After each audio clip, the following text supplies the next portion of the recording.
சம்பவம் நடந்துச்சு முரீதுகளை. அதுக்கு நான் காரணம் சொன்னேன், ஆரம்ப காலத்துல சூஃபியாக்கள் மக்களை வெறுத்து ஓடி இருக்கிறாங்க, விரண்டு ஓடி இருக்காங்க. ஏன்னு கேட்டா மக்களுடைய நெருக்கத்தினால அவங்களுக்கு இறை தியானம் தரிப்படும், ஜனங்களுடைய சகவாச தோஷம் இல்லம். நிசாமுத்தீன் மஹபூபே இலாஹி ரஹ்மத் அவங்க இடத்துல ஒரு ஆலிம் பையத் செஞ்சாங்க. இது அஷ்ரஃபுல் மூலம் நடந்தது. அவங்க என்ன செஞ்சாங்க, அவங்களுக்கு திக்ர்லாம் சொல்லி கொடுக்குது, ஒரு துவாவையும் ஒதுக்கி கொடுக்குது. ஒரு துவா சொல்லி கொடுக்குது. அந்த துவாவில் சொல்லும்போது இது என்னுடைய ஷேக் எனக்கு சொல்லி கொடுத்த துவா. அப்ப அவங்களுடைய ஷேக் ஹஜ்ரத் ஃபரீதுத்தீன் கஞ்சி ஷக்கரம், அது தாங்களும் ஓதுங்கன்னு அந்த ஆலிமுக்கு சொல்லி கொடுத்தாங்க. அவர் அரபி இலக்கணம் படிச்சு வச்சுக்கிறாங்க, கிராமர் படிச்சு. இவங்க 7 வருஷம் ஓதி கழிச்சிட்டாங்க, அரபி இலக்கணம் கிராமர் படிச்சு. செடார்னு எடுத்த இடத்துல சொல்லிட்டாங்க, இந்த இடத்துல ஜபர் தான் இருக்கணும், நீங்க பேசி வச்சு ஓதுறீங்க. இந்த துவா நீங்க கத்து கொடுத்த துவாவில் இந்த இடத்துல ஜபர் தான் இருக்கணும், விரோதமா இருக்கு. அது எப்படி உங்க ஷேഖும் இப்படி தப்பா ஓதிக்கிட்டு இருந்தாங்க, நீங்களும் தப்பா ஓதிக்கிட்டு இருக்கிறீங்கன்னு கேட்டாங்க. அப்ப உடனே நிசாமுதீன் மஹபூபி சொன்னா அதை தப்புன்னு நான் ஒத்துக்கிறாப்புல இருக்கேன்.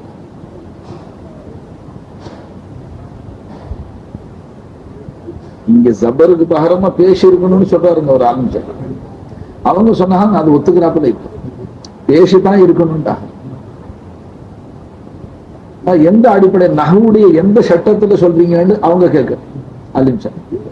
நஹ்வுடைய எந்த சட்டத்தின் படி இங்க பேசி வரணும்னு நீங்க சொல்றீங்க அப்படின்னு கேட்டாங்க. நஹ்வுடைய சட்டப்படி இல்லை, என் ஷேக் ஓதுனாகல அந்த சட்டப்படின்டா. எப்படி லைன் போயிருக்கு பார்த்து. இப்ப நீங்க சொல்றபடி இங்க அந்த பேசித்தான் இருக்கணும், ஜபர் தான் இருக்கணும், பேசிருக்க கூடாதுன்னு சொன்னா அதை நான் ஏற்றுக்கொண்டால் என்னுடைய ஷேக் ஒரு தவறு செஞ்சாங்கிறத நான் ஒத்துக்கிற மாதிரி ஆயிடுச்சு. எனக்கு என் ஷேக்குடைய ஃபைசான் போயிடும், ஒரு காலம் நான் ஒத்துக்க முடியாதுன்னு. நீ முறிதா இருந்தா இரு, ஒண்ணு வெளியில போய் மறுபடியும் கிதாபை பரட்டி பார்த்து ஆராய்ச்சி செஞ்சு கவனிச்சு சரி பார்த்து இலக்கணம் ஓதுன உலமாக்களை சேர்த்து ஒரு சபையை கூட்டி இங்க என்ன இருக்கணும், ஜபர் இருக்கணுமா பேச இருக்கணுமாங்கிறத மறுபரிசீலனை செய்யும். என் ஷேக்கு தப்பா ஓதுனாங்கன்னு நான் ஒத்துக்க முடியாது. அப்ப என் ஷேக்கு தவறுல இருந்தாங்கிறத நான் ஒத்துக்கிட்டா எனக்கு ஃபைசான் முன்கத்தை ஆயிடும், ஏற்றுக்கொள்ள முடியாது.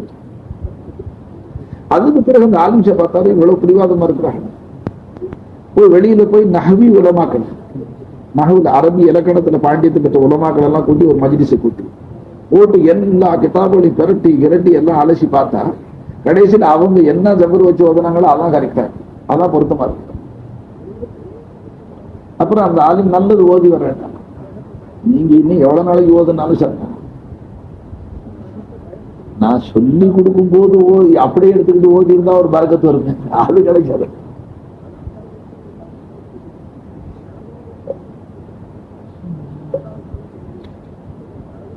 என்ன சொல்றது, அஷ்ரஃப் அலி மௌலானா ஜையத் ஆலி ஹக்கீமுல் உம்மத்துன்னு பேர் வாங்கிட்டார் சமுதாயம். கிட்டத்தட்ட 800 கிதாபுகள் எடுத்திருக்காங்க. அவ்வளவு பெரிய ஆலிம். தங்களுடைய வாசகத்துல சில இடங்கள்ல குரான ஹதீஸ கொண்டு ஆதாரம் காட்டி நிரூபிக்க முடியாத இடத்துல கலா கால முர்ஷதி, இதற்கு ஆதாரம் என் ஷேக் சொன்னது தான் எழுதினார். உலகம் எப்படி எடுத்து நீ எடுக்காம போய் எனக்கு பேச்சு. ஏன் ஷேக் அல்லாஹ் ரசூலுக்கு விரோதமா சொல்லி இருக்க முடியாதுங்கிற அக்கீதா நான் வச்சிருக்கிறேன். இவ்வளவு பெரிய ஜையத் ஆலிம் எங்கே குரான் ஹதீஸ கொண்டு தலீல் கிடைக்க கலா கால முர்ஷதின்னு சொல்லியிருக்க. என்னுடைய ஷேக் சொன்னது போல என்னுடைய ஷேக் சொன்னார்கள், அதான் இதுக்கு ஆதாரம். அது எவ்வளவு ஒரு மாதிரி சர்ச்சை செஞ்சு பார்த்தேன். நான் ஷேக் அல்லாவை காட்டி கொடுக்குறவங்க, அல்லா அளவுல என்ன சேர்த்து வைக்கிறவங்க ஒப்புக்கிட்டு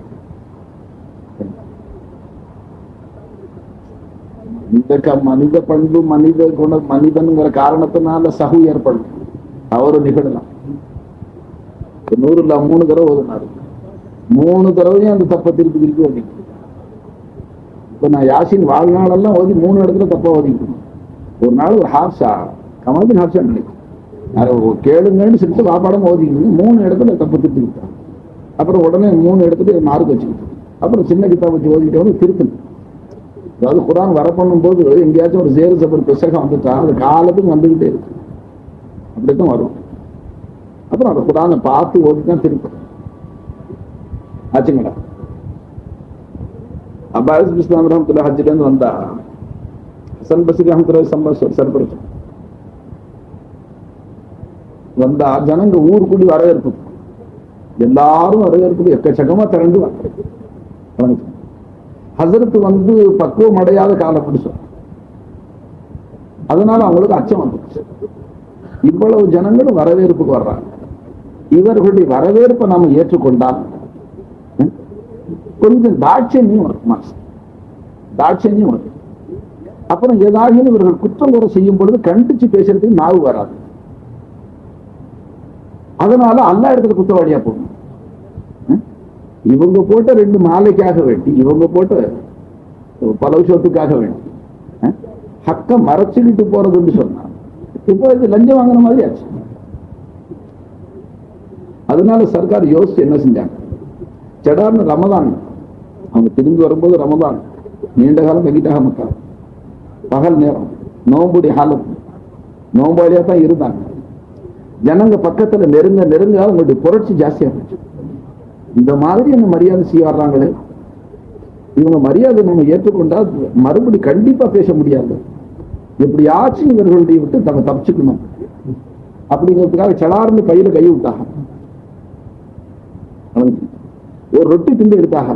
ஜனங்க பக்கத்துல வர வர கட கட கடன்னு கடிச்சு திங்க ஆரம்பிச்சு. எடுத்துக்கிட்டாவே ஓதி பாருங்க. அது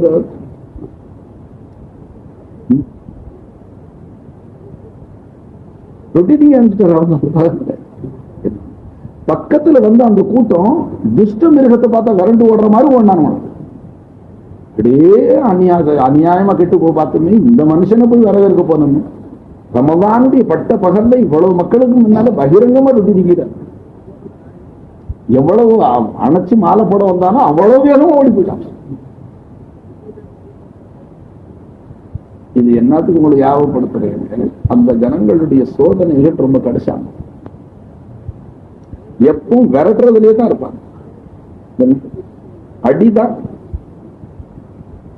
2வது ஷேக்குக்கு மசாலாவே என்னான்னு கேட்டாங்க. முறியது எவ்வளவு அப்பிக்கிறானோ அவ்வளவு அவனை கடையணும். எவ்வளவு நெருங்கி வர்றான முறியுது அவ்வளவு அவனை கடையும். அவ்வளவு கண்டிப்பு கோபம் எல்லாம் அதிகப்படும். எல்லாத்தையும் தாங்கிக்கிட்டு கடந்துட்டான், நெஞ்சோட அணைச்சு. இல்லைன்னு சொன்னா எவ்வளவு மேல போனாலும் கிளவும்.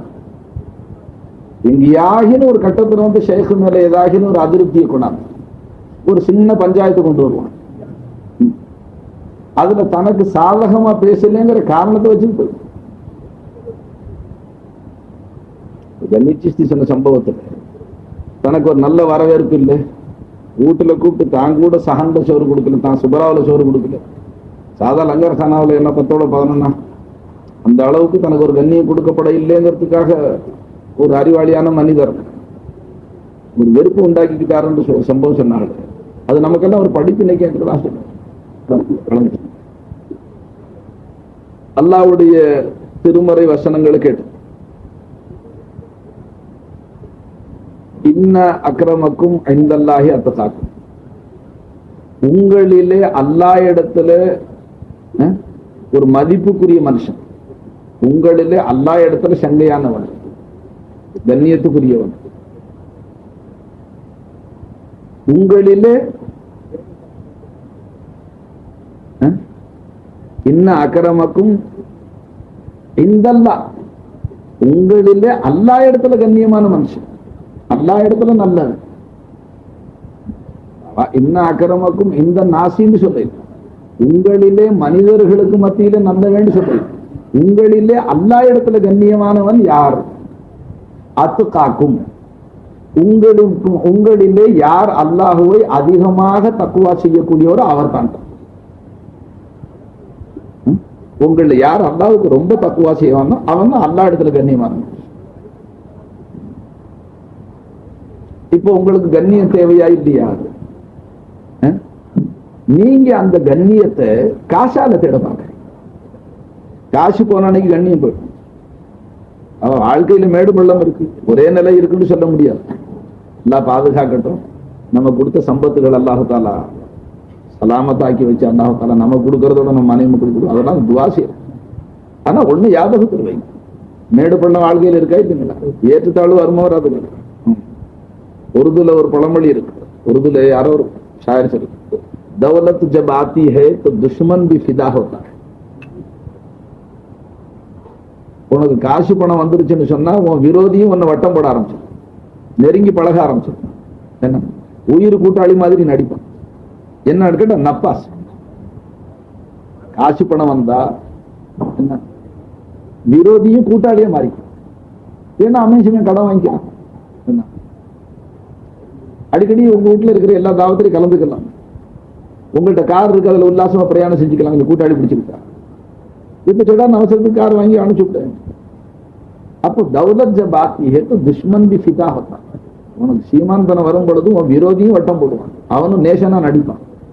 அது சொல்லிவிட்டு அந்த ஷாயர் கவிஞர், குர்பத் ஜப் ஆத்தி ஹை, ஏழ்மை வரும்போது சாயா பி ஜுதா ஹோத்தா ஹை, சாயா பி ஜுதா நசர் ஆத்தா ஹை. உன்னுடைய நிழலே கொஞ்சம் ஒதுங்கி நிக்கிற மாதிரி தெரியுமா நம்ம நிழலே. அதுக்கு போய் கொஞ்சம் பிளாட்ஃபாரத்தில் வந்துட்டோம் என்ன போவான், வயசெல்லாம் வீட்டுல வந்து திண்டவன். என்ன நம்ம கார்ல ஓசில பிரயாணம் செஞ்சானே அமைச்சம், அதுக்குண்டே கூட்டாளி பிடிச்சி வச்சிருந்தானே அவன் இப்ப கொஞ்சம் அப்படி வீழ்ச்சி பொசிஷன் கொஞ்சம் மாறுதுன்னு தெரிஞ்சாலே ஒதுங்க ஆரம்பிச்சிடும். என்ன ரொம்ப கூட்டாளியா இருந்தீங்க இப்ப ஒதுங்குறீங்களேன்னு சொன்னாங்க. இல்லைங்க, அவருடைய குணாதிசயங்கள்லாம் ஒரு மாதிரி மாறிக்கிட்டு வருது. அங்க பொசிஷன் பொருளாதாரம் குறையுது, அதனால முந்தி புரிஞ்சு தின்ன மாதிரி திங்க முடியலங்கிறது சொல்ல மாட்டான்.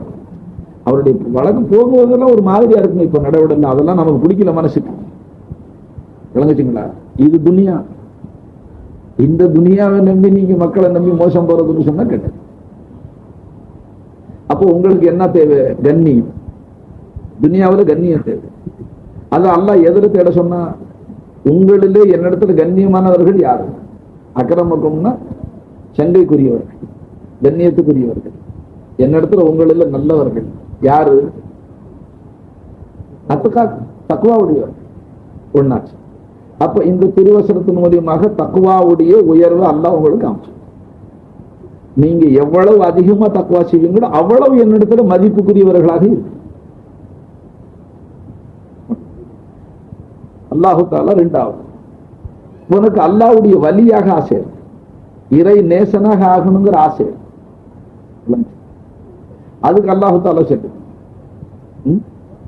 விலாயத்துக்கு ஷர்த்தே தக்குவா. அல்லதீன் ஆமனு வ கானு யத்தகூன். என்னுடைய வலிமார்கள், என்னுடைய நேசர்கள் ஈமான் கொண்டதோடு மட்டுமின்றி அவர்கள் தக்குவா செய்யக்கூடியவர்களாக இருப்பார்கள். ஆமனுக்கு பிறகு அந்த வாவு இருக்கு, அரபி சட்டப்படிக்கு அத்துக்குடி வாவுன்னு சொல்லும். இது அத்துக்குடி வாவா? ஆமனு வ கானு யத்தகூன்.